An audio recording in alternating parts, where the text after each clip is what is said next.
Yeah. But the fear that John is talking about is if you cower right down and worry about his eventual judgment, you don't understand his love. I mean, that's John. That's what he says. So, yeah. Okay. Well, I didn't know that, but that's good to know. Yeah. So Paul said it might help me a lot. So I have this.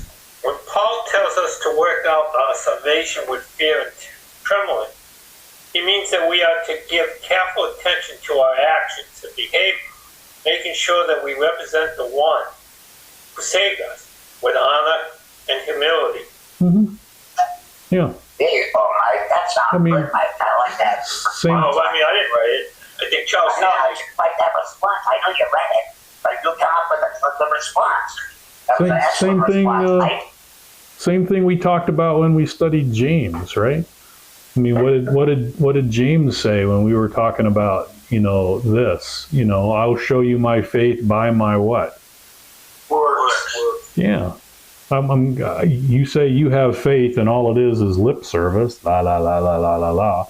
I will show you my faith by how it changed my life and how it changes the way I live. And so there's an aspect that once you understand and receive the gift, it changes you. And obedience is a necessary, follow on to the gift of faith and salvation. But there are people who say, you know what, I can live any way I want. All I got to do is believe. And I believe in Jesus and I can live any way I want. You can't tell me how I need to live. Why are you going to tell me how to live? I can live any way I want. All I got to do is believe. Just tell me, I can believe.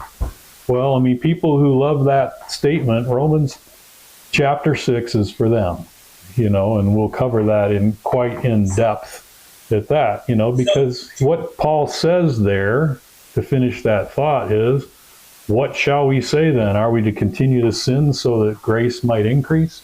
Are you saying this relationship with the Lord, I can continue to sin because I know he loves me enough to continue to give me grace and I can live any way I want? That's his rhetorical question. And then Romans 6:2 says, in essence, hell no. That's not the way it's supposed to be. So as a Catholic, yeah. Up until we started this Bible study, Yeah. My feeling was I thought you earn your way to heaven. Yeah. But you don't earn your way to heaven. If I do everything by the book, but I don't have love in my heart, I'm not going to get to heaven. You can't. We're all filthy rags. We're all filthy rags. No one is good. It says, the Bible says it. He tells everybody, no one is good. I don't care what you put on the check boxes of what we did. Nobody is good. He screams that positively. He says it out of his own mouth. That's not wrong. That's Jesus. He said, no one is good.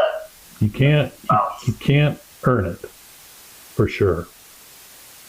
And there's no way you can completely fulfill the law, right? You can't fulfill the 10 Commandments. So this is the question to somebody who says, I follow the 10 Commandments. They do the virtual pat myself on the back. I follow the commandments, with this. If following the commandments was achievable, right? If somebody was able to do it, why did you need Jesus' sacrifice on the cross? That's correct. Yeah. I mean, if you could do it yourself. yourself. Like I said, I have to fear the Lord when I make mistakes. That's why. That's why I know I'm going to make mistakes. I didn't say I wasn't going to make mistakes until I fear him. But the love I have for the Lord is just as genuine as the fear.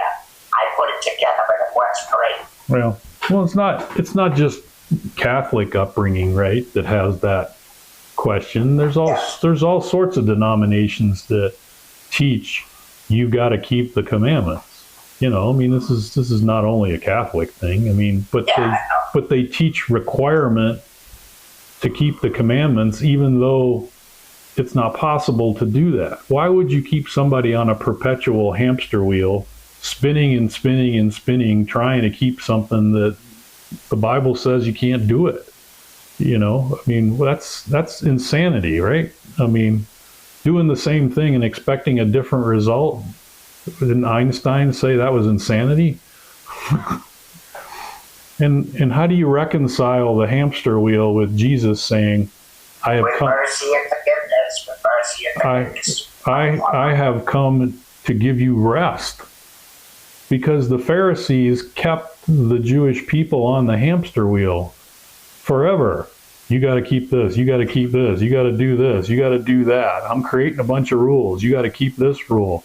Heaven forbid heal somebody on a Sabbath day, Jesus. You're getting off the hamster wheel. You better get spinning, dude. You're not going to be acceptable to God. They wanted to keep people spinning. And any denomination, regardless of what you call it, that want to keep God's people on the perpetual hamster wheel of acceptance is missing what the Bible teaches, right? Exactly.